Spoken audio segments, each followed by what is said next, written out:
Rip the knob off. You're tuned in to the number one podcast. The Heffron and Reep Show.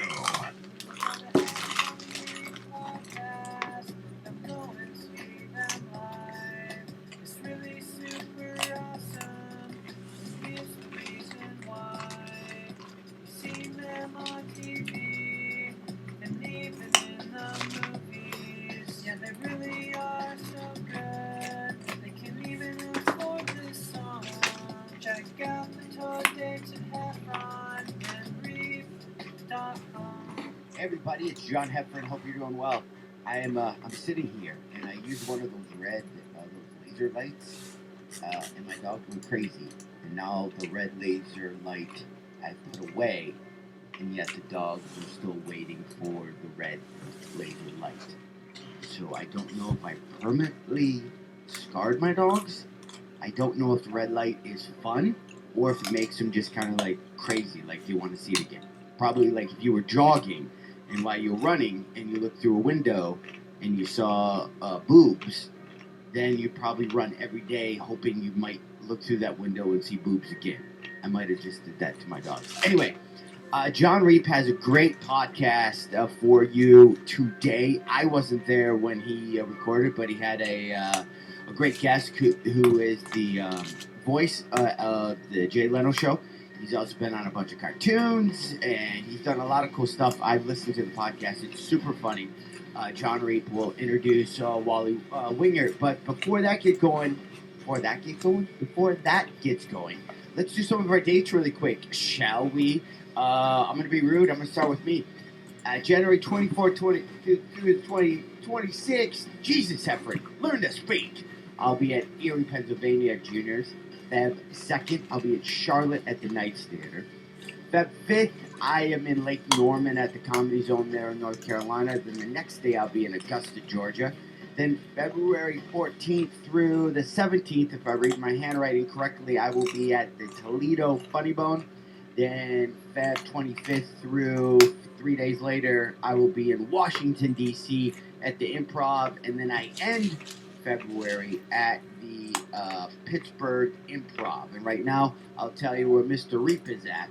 Mr. Reep, this week, the 25th through the 26th, he is in Jacksonville, Florida at the Comedy Zone. And if you think I'm reading this off of his website, which is johnreep.com, you would be 100% correct. Then the next week, Reep's home for a day. Then he gets back on an airplane. The 7th through the 9th, he will be in Tampa, Florida at Side Splitters. And then on February 15th, he'll be at the Holly Springs, North Carolina. Then on the 16th, he'll be at Newton, North Carolina. And all those North Carolina shows are really important to him because that's where he's from. So if you're in that area, just show up and go, hey, John, we heard John Heffron mumbling, telling us to come. On the 2nd, he will be at Cartersville, Georgia at the Grand Theater. Listen, you can get all the dates if you go to heffronreep.com, click on the shows. All of our dates are there with these podcasts because we don't know when you're listening. We have to kind of bunch of dates. By the way, I'm at johnreep.com, new site, and it's really good. You guys should check it out. The Heffron and Reep Show will be right back. It's the Heffron and Reep Bonus Show. This is the place where the guys upload bonus shows while they're on the road. Sometimes it's just John. Other times it's John and John. Huh? Either way, it's all good.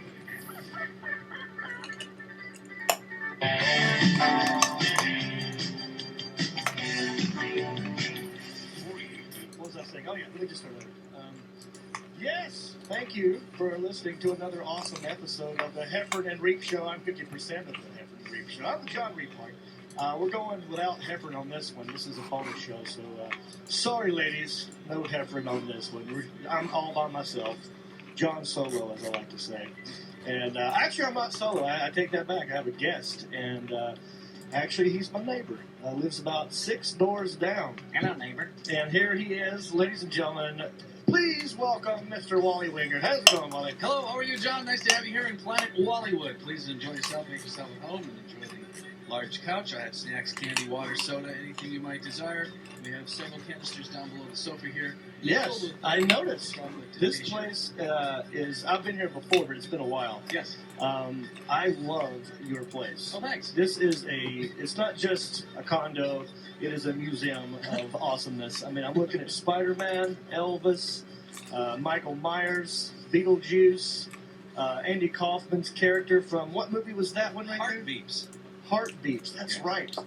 And then you've got Darth Vader's everywhere. I'm telling you, this is like, it's like, I don't know, like Halloween mixed with Comic-Con, all at once. Mixed with a 5-year-old. Well, ladies and gentlemen, what you might not know is, I've known Wally for how long now? Let's see, how long have you lived in the complex? I'd say about 7 years, Oh, maybe. 7 years. Yeah, and I met you right around when I first got here, I Right. guess. Because when I first moved in here, it was before my wife got here. Right. And she wasn't quite here yet, and I didn't have anything in my condo, including blinds for this big window right here. So, I'd be sitting in my living room watching TV, and I could see you standing out there. With stalking you. Well, it's weird because that light comes on. We have a motion. We have like a motion sensor light out there in that little courtyard. Right, yeah. And so I'll just be sitting out there, and all of a sudden a light pops on, and then I see this guy with like long hair, Silhouette of a long hair. goatee, and I'm like, who is that? But we met, and Wally is the coolest guy. He does tons of voiceovers in the biz, and tons of like commercials, movies, TV shows. Currently, you probably, if you listen to if you watch the Tonight Show with Jay Leno, you hear him at the start of every show. Go ahead and give me some of that, Wally. It's The Tonight Show with Jay Leno, featuring Ricky Minor and The Tonight Show Band. See? That's my neighbor. And I'm jealous because I've not been on the Tonight Show yet. I've been trying. And, John Heffron's actually laughing at this because he's been on, I think, several times. Oh, really? Yeah. He's better than me.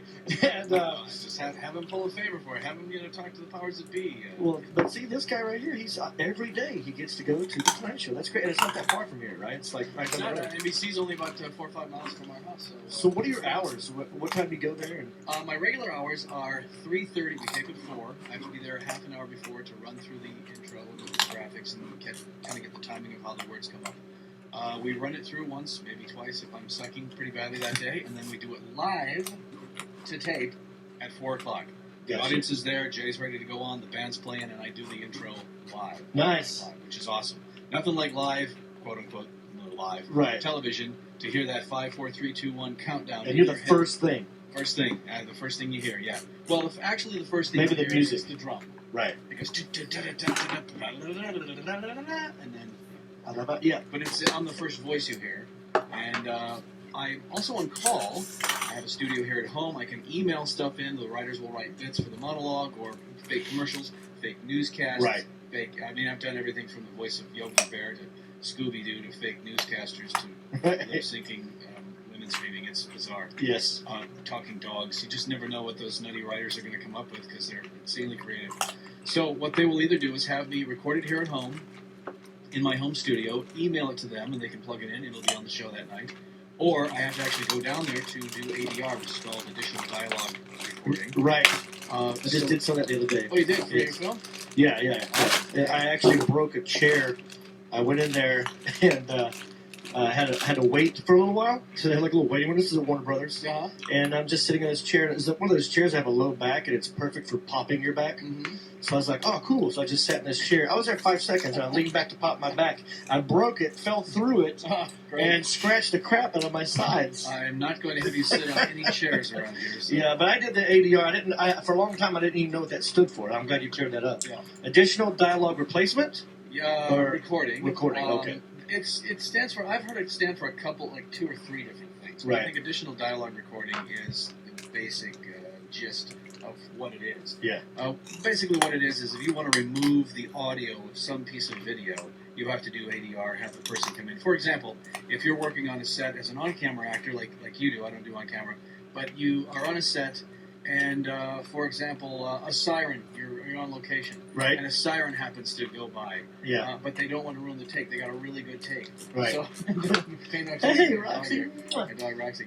Wally has so- a beautiful, I forgot what kind of... Collie. Collie, yes. Yes. Beautiful collie and a nice little kitty She's cat. puzzled as to why the cat can be down there, but she can't because she's bigger and I have a gate. So she's kind of confused. I'll take pictures if you don't mind. I'd like to take that's some fine, photos sure. because Yeah, this, yeah. like I said, it's a museum. We'll take pictures of the dog, the cat, and all your cool statues. I think she really does want to come down. She here. really does want to come down here. There's too much equipment here. She's kind of like Marmaduke. She's a little clumsy. You don't want I none don't of this. want her It's to coffee. You can't have Roxy, caffeine. go lay down. Go lay down. It's She's fine. jealous. She'll just be my little sidekick Your little over here. sidekick, yeah. She, Spook is sniffing your bag. That's my hat. There's a lot of For your sweat in there. Roxy, go lay And down. shoes. Oh boy, it's like having kids. I like your no shoes policy, by the way. Yeah, well, I picked that up in Hawaii when I was there. Everyone in Hawaii does that. right, and Japan. And Japan, yes. Yeah. It keeps the carpets a little cleaner. And with animals and a lot of traffic, we have a Saturday night movie night over here every week. And everybody, of course, takes their shoes off. It just, with the amount of traffic that we have here, it's best. And it just had the... Oh, just having a drink. And, which is what I'm going to be doing here very soon. It just keeps the carpets a little cleaner. I had the carpets completely clean just right around the New Year. So it's, you have white carpet, and that's a hard one to keep clean. yeah, and this is the original carpet when I bought the place 12 years Really? ago. I don't know how. No kidding. Yeah, I don't know how long the lady had it even before me, but I moved in. I said, well, I don't need to replace the carpet. It looks good. Not knowing that, it could have been 4 or 5 years old when I got it. But it's very hard to keep clean, especially with animals. Right. And But I have so much stuff that if I recarpeted this place, I would... Oh, it would take, it would be a big hassle. Huge job. We were talking about the ADR there. You're right. So when the ADR, siren yes. goes off, and then it's like, well, you got to replace that. You don't want that in the film. Or the... Exactly. So you'll have the actor come back in, and basically they call it looping because in the old days before digital, they used to actually have the film on a loop, and you would go in and get 3 beeps, beep, beep, beep, and then yeah, on the imaginary 4th beep, that's when you say the line. Yeah. So what they'll do, you'll email something to them, and unless you have to go there and do the ADR. If the bit isn't involving an on-camera person that I need to quote unquote loop, I can just email it from here, and they can plug it in. Right. But if I actually have to loop a newscaster, what they'll do for comedic value is they'll take a news story and they'll have the on-camera newsman from any city in the world. They monitor newscasts from all sorts of I've seen this bit. cities and big towns. I mean, Los Angeles, all the way down to Poughkeepsie, all the way down to Bath, South Dakota. You just never know. So if it's an interesting story that they can do a bit around, they'll do it. So you'll see the cameraman, or you'll see the guy on camera to establish for about 3 or 4 seconds that it's him doing the story. And once they cut away to video, they can make the voice say anything. Once they've established that that's the newscaster's voice, they can make him say anything off camera in voiceover. And are you trying to sound like that guy, or No. do you just you're him the whole time? Sometimes it's not necessary, but I like to hear the reference voice before I go, because they might have an interesting voice that I can lock into. Yeah. And I don't want every guy to sound like your typical newscaster voice. Yeah. Even though they seem to like that, but I'm like, well, there's 3 or 4 writers there, so I tell John Landis, well, John, if I do this voice, it's going to sound a lot like a voice I just did for a bit for Rob or for Troy or for whomever, so can I change it up a little bit? So I like to keep them separate in my head, so if they all 3 run during the monologue, it doesn't sound like it's not the same guy every time. So you've got maybe a handful of different newscasters. Sometimes they have a higher voice like this, and in today's news we have, and there's other guys who are very low, and there's other guys who kind of sound like that, a little puking there. We used to call it puking in the old days because it sounds like you're trying. Yeah, I like that one. Yeah. I could do that one pretty good. That kind of sounds like Dallas Raines. Right. Hey, Dallas Raines with the weather here. We used to call that puking in the old days, and we thought it was really cool. Well, it does kind of sound like you're puking a little bit. Like he's got lots of chunks and Well, he's just trying to sound really good like Mr. Radio. Hi, this is Ronnie Radio reporting today on WHBQ. We have some Elvis Presley music for you today. I mean, I would just sit here listening to that all day. Yeah, vocal acrobatics, and these guys. What's really funny is some people like myself can do that as a character. Others sound like that all the time. Right. I think it's really cool. Yeah. So. Well, that's cool. So that's what time do you usually get done with your day then? If you're live to tape at 4. Yeah. And then 2 to 4. We're out of there usually by about 5:15, and then by 5:30 I'm done. Occasionally, because my time is limited during the afternoon, because this is my number 1 priority, the Tonight Show. If there's other jobs that I have to do, for example, I've been doing some of the Navy commercials. I've been doing the Garfield cartoon and some other responsibilities. Yes. Sometimes they will say, well, we'll pick him up after the Tonight Show if he can go to a studio.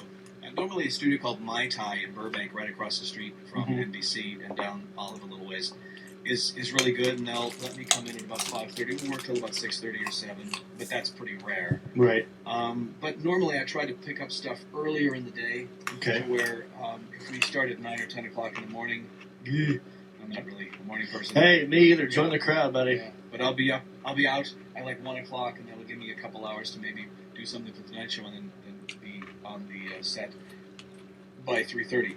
So it's kind of a. But that job over there, I mean, you're there 3:30 and you're out at 5:30. Yeah, 2 I hours. have to get called in early to do a bit or something. Right, Sometimes they'll call me in about 1:15, 1:30.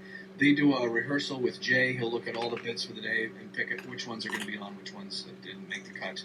So they like to have the bits kind of done by 2 o'clock so he can kind of in rehearsal look at what ones that he wants to include in the monologue. How long have you been over there working now? I started on the Jay Leno show, the primetime show, in September of 2009. Oh, the okay, so the one after he was let go, whatever, he left the Tonight Show originally, I started on and then he went to the 10 o'clock show, right, which and is called the Jay Leno show. Correct. That was in September of 2009. Okay. And that lasted until March of 2010, and then he was given the Tonight Show back.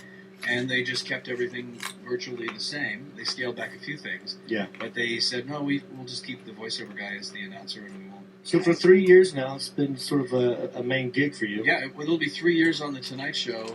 It'll be 3 years this past September working with Jay Leno. And it'll be 3 years on the Tonight Show this March. Everyone that I've ever met who's worked with Jay Leno said he is like one of the nicest, most genuine, nicest guys that you could work with. Yeah, he's just terrific. It floors me that to see somebody that's just as insanely popular and well-known and wealthy as him. He can just be such a nice, down-to-earth guy that would just help anybody. Yeah. There was a story that my friend Mark Evanier tells, who produces and directs the Garfield cartoon that I'm on. We just finished season 4. We're waiting for a season 5 pickup. Where does that air? The Garfield one? Cartoon Network. The Cartoon Network. But it's a cartoon that airs all over the world in different languages. Garfield's very popular all over the world. So Mark do you also do those other languages? Sometimes they'll play it in English and just subtitled. Okay. But I don't do any of the other language. Right. They will get the cartoon in Saudi Arabia, for example. Uh-huh. But they will loop it right in... And we've learned what that is, yes, people. We've learned what that is tonight. So, can you say looping? Sure, looping. ADR. ADR. What is that? Dialogue recording. That's right. Sure. Did you know that? I'm not good at... every voice I does has this little southern thing to it. Even when I try the radio guy. Hi, you listen to 102.5 Kiss FM. That's pretty good, though. I didn't detect any accent in that at all. Not too bad, right? Not too bad at all. In my mind, I kind of hear it, though, but you're saying it's okay. No, I don't hear it at all. Maybe it's I've been out here long enough now that kind of... if I'm around LA long enough, it can kind of. Now, when you go back home, do you pick that up again? And you come back from yeah, especially if I'm hanging out with the folks and my friends for a long time. Yeah. If I'm there longer than 3 days and I've had maybe a beer or two, then it definitely comes right. I was back. in Tennessee. Went to Graceland. Nice. I've been twice. Oh, it's unbelievable. Yeah. Earth-shattering, life. What was one of your favorite parts about? You're a big Elvis fan. Obviously, there's a big Elvis right to your left. I have a 6'2" robot Elvis Presley in my living room. No, never heard of the man. What about Beatles? You know what I find is people they either love the Beatles and hate Elvis, or they love Elvis and hate the Beatles. I mean, there are people who like both. I think most people do. Yeah. But I've met those people who I was a Beatles guy. I never liked Elvis. Yeah, that's odd. It's weird to me. They're not really even in the same ballpark, really. Right. Didn't the Beatles kind of come towards the end of Elvis's career, or right in the middle of it, or I can't remember. I wasn't around. The Beatles came in the early '60s, is when they really started having some traction over in the UK. And Elvis in the early '60s, of course, he had just come back, I think, from Germany, being in the service in '59. Okay, right. So he was not really doing concerts so much. He was doing movies. When did he hit big though? What was his? 56 was his first real big year. Okay, so he had 3 years head start. Yeah. Okay. Yeah, exactly. All right. Well, the Beatles always said that they got into music because of Elvis. Well, there you go. All those people right, who hate Elvis, you can thank him for the Beatles. Oh, John Lennon has said, before Elvis there was nothing. Nice. Yeah. Take that. So Lennon says... Hipsters. Hipsters, you tragically hip people, you. Lennon says he was sitting in a movie theater watching an Elvis movie, and every time Elvis would come on the screen, the girls around him would scream. Oh, wow. And he's thinking to himself, "Oh, this looks like a good job. How do I do that I job? think I'd like to do this job." I want to get screamed at Right. by Danes as well. That's very good. Not bad, right? Well, I'm mimicking you, though. Are you like, right? yeah, You're because- imitating John Lennon? Yeah, that's what I was.